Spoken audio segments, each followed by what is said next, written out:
produkzio sailean egiten dut lan, biolanen.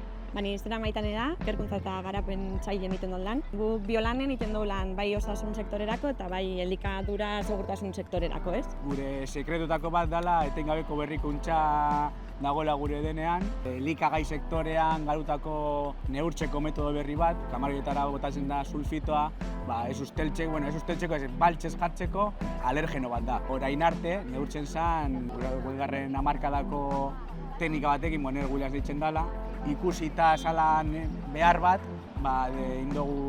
garatu dugu metodo bat, zeinetan behatzaileak ez deko horren beste eraginek.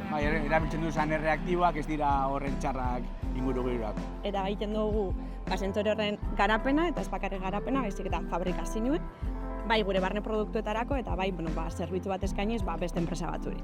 Garrantzitsua zer egiten dugu, elikagaien segurtasunien nik uste danok ikusten dugu argi, baina barrez hori apliketan badugu osasun sektoriei, osasunien bai gero horrek plus bat egiten dagoela eta ondion garrantzitsua hau edala, ez? Neko oso giro ona, eguneroko komunikazioa interdepartamentala ona da, giro ona eta azkenean posi gatoz lanera eta ikusten da aurrera dagoen proiektu guztietan danok bultzatzen dugula norabide berean, orduan horrek postu egiten dago.